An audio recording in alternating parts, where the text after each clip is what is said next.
விஜய்க்கு அடுத்தடுத்த அதிர்ச்சி, அதிர்ச்சி அப்படின்னு சொல்லிட்டு மிகப்பெரிய அதிர்ச்சி எல்லாம் காத்துக்கிட்டு இருக்கு அப்படின்னே சொல்லலாம். அதுவும் இல்லாம இப்படி ஒரு விஷயங்கள உண்மையிலேயே விஜய் எப்படி சமாளிக்க போறாரு அப்படிங்கிறது தான் ஒரு மிகப்பெரிய அ அதிர்ச்சியான ஒரு விஷயமாவே இருக்கு அப்படின்னே சொல்லலாம்.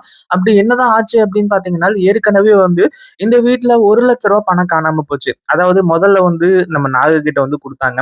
நாகு அத கொண்டு போய் தன்னோட பீரோவுல வச்சுட்டு அடுத்ததா குளிக்க போயிட்டு பார்த்தம்போதே அந்த பணம் இல்ல. அப்படி இருக்கும்போது நம்ம நாகுவே எப்படியா நீங்க போயிட்டு போலீஸ் கம்ப்ளைண்ட் குடுங்க. அத பண்ணுங்க, இத பண்ணுங்க அப்படிங்கிற மாரி சொல்லிட்டு இருந்தாங்க. ஆனா கடைசியில விஜய் இல்ல வேணாம் அப்படிங்கிற மாரி சொல்லி விட்டாங்க. அதுவும் இல்லாம நாகு சொன்ன மாதிரி போலீஸ் கம்ப்ளைண்ட் குடுத்திருந்தா இந்நேரத்துக்கு பிரச்சனை ஓவரா இருக்கும். ஆனா அடுத்தடுத்து பிரச்சனை மேல பிரச்சனையா வந்துகிட்டு இருக்கு. அதுவும் இல்லாம இப்போ விஜய் அதிர்ச்சி ஆகுற அளவுக்கு சில சம்பவங்கள் எல்லாமே நடக்குது. என்ன ஆச்சு அப்படின்னு பார்த்தீங்கன்னா, ஒரு பக்கம் விஜய் இருந்துட்டு மல்லி கிட்ட அவ்வளோ தூரம் எடுத்து சொல்றாங்க. ஆனா கடைசியில மல்லி நீங்க என்ன திட்டுங்க, என்ன வேணாலும் பண்ணுங்க. ஆனா வெண்பாவோட அந்த ஒரு அ ப அதாவது அந்த ஒரு அவங்களோட ஒரு நல்ல எண்ணத்துக்கு எப்படியாச்சும் நம்ம இந்த ஒரு விஷயத்த செஞ்சுதான் ஆகணும். அதுவும் இல்லாம வெண்பா ரொம்ப ஆசைப்படுறா. அதுவும் நம்ம சொன்னதுனால தான் அவ ஒரு கோல் வச்சிருக்கா. இந்த ரிலே ரேஸ்ல ஜெயிக்கணும் அப்படிங்கிற மாரி சொல்லி, கண்டிப்பா நம்ம வெண்பாவும், ஐஷுவும் ஜெயிப்பாங்க. அதுல எந்த ஒரு சந்தேகமும் கிடையாது. 2 பேருமே கலந்துப்பாங்க விஜய் அப்படிங்கிற மாரி சொல்லி, விஜய் கிட்ட சொல்லி புரிய வச்சுட்டு இருக்காங்க. பட் இருந்தாலும் விஜய் ஆரம்பத்துல புரிஞ்சுக்கல. பட் இருந்தாலும் கடைசியில நம்ம விஜய் எல்லாத்தையுமே தெளிவா புரிஞ்சுக்கிறாங்க. ஏன்னா புரிஞ்சுகிட்டு தான் ஆகணும். வேற வழியே கிடையாது. அந்த அளவுக்கு சூப்பரான விஷயங்கள் எல்லாமே தான் நடந்துகிட்டு இருக்கு.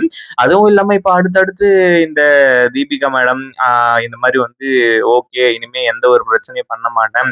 அப்படிங்கிற மாரி சொல்லி அவங்களே சொல்ற ஒரு விஷயத்தையும் கேட்டதுனால தான் விஜய் வெண்பா இந்த ரிலே ரேஸ்க்கு போகட்டும் அப்படிங்கிற மாரி சொல்லி விட ஆரம்பிச்சாங்க. இப்போ அடுத்ததா ஏற்கனவே நம்ம நாகு பணத்த கொண்டு போய் அதாவது மல்லி குடுத்த அந்த ஒரு பணத்த கொண்டு போய் ஒரு நகைய மீட்டு கொண்டு வந்தாங்க. அது அவங்களோட நகை தான் இல்லன்னு சொல்லிட்டு சொல்லல. அடுத்ததா என்ன ஆச்சு அப்படின்னு பார்த்தீங்கன்னா, அந்த நகைய அடுத்த திங்கட்கிழமை கொண்டு போய் வைக்கணும். ஏன்னா சனி, ஞாயிறு பேங்க் லீவு அப்படிங்கிறதுனால, திங்கட்கிழமை கொண்டு போய் வைக்கலாம் அப்படிங்கிற மாரி சொல்லி, மல்லி தன்னோட ரூம்ல தன்னோட லாக்கர்ல வச்சிருந்தாங்க. அடுத்ததா நம்ம நாகு திங்கட்கிழமை ஆன உடனே கேட்டு வாங்கிட்டு போறாங்க. இந்த மாரி பணம் அதாவது அந்த நகைய வச்சுட்டு பணம் கொண்டு வரணும் அப்படிங்கிற மாரி சொல்லி, ஏன்னா பணம் ரொம்ப ரொம்ப இம்பார்ட்டன்டான ஒரு விஷயம், இம்பார்ட்டன்டான ஒண்ணு அப்படிங்கிற மாரி சொல்லி, அடுத்த விஷயமா தான் நாகு அந்த நகைய வாங்கிட்டு போறாங்க. அந்த ஒரு டைம்ல விஜய் பார்க்குறாரு, எல்லாருமே பார்க்குறாங்க. நாகு கொஞ்சம் கேர்ஃபுல்லா போயிட்டு வாங்க அப்படிங்கிற மாரி சொல்லியும் அனுப்புனாங்க.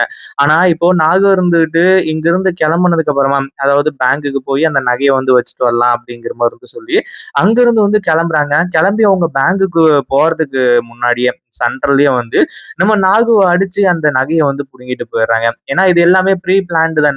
அதாவது சொந்த அண்ணியோட நகை.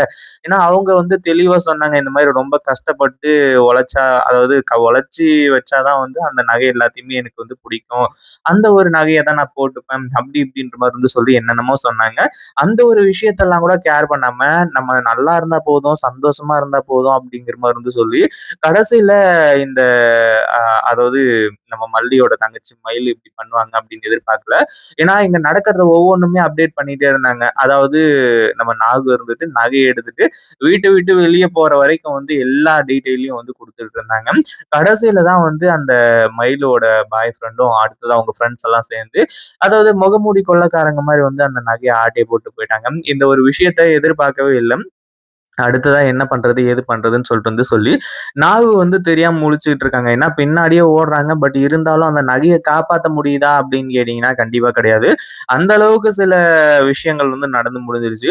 ஏற்கனவே ரூ. 1,00,000 குடுத்தாங்க. அந்த ரூ. 1,00,000 காணோம் அப்படின்னு உடனே எல்லாருமே ஓரளவுக்கு நார்மலா இல்ல நாகு அப்படி கிடையாது அப்படிங்கிற மாரி சொல்லி, விஜய் இப்ப ரீசென்ட்டா கூட சொல்லிட்டு இருந்தாங்க.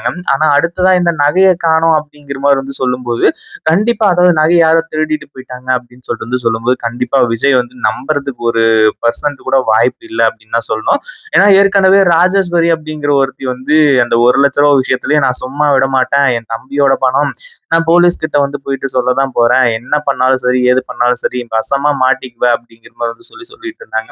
அதே மாதிரி இப்போ நாகு நேரா கிளம்பி வீட்டுக்கு போறாங்க. வீட்டுக்கு போய் நம்ம மல்லி கிட்ட வந்து எப்படி இந்த விஷயத்த சொல்றது? ஏன்னா இது சாதாரண ஒரு விஷயம் கிடையாது அப்படிங்கிற மாரி வந்து சொல்லி முடிச்சுட்டு இருக்காங்க. "அண்ணி என்ன சீக்கிரமா வந்துட்டீங்க?" அப்படிங்கிற மாரி மல்லியும், அடுத்ததா வந்து என்ன நாகு இவ்ளோ சீக்கிரம் வந்துட்டீங்க?" அப்படிங்கிற மாரி வந்து சொல்லி கேட்க ஆரம்பிச்சுறாங்க.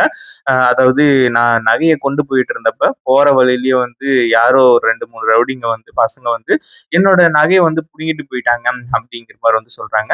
ராஜேஸ்வரி அங்கேயே உட்காந்துக்கிட்டு அடுத்தடுத்து என்ன பண்ணுவா அப்படிங்கிறது தெரியும். ஆனா அதே சமயத்துல இப்போ விஜய் இருந்துட்டு பயங்கர ஷாக் ஆகுறாங்க. ஏன்னா சாதாரண ஒரு விஷயம் கிடையாது. கிட்டத்தட்ட அது வந்து ஒரு 8 பவுன் இருக்கும். 8 பவுன் அப்டின்னா இன்னைக்கு ரேட்டுக்கு வந்து ரூ. 8,00,000. அப்படி இருக்கும்போது இவ்ளோ அசால்ட்டா வந்து சொல்றாங்களே அப்படிங்கிறது ஒரு பக்கம். அதுவும் இல்லாம நகைய வந்து இப்படி பறிகொடுத்துட்டு வந்திருக்காங்களே அப்படிங்கிறது ஒரு பக்கம்.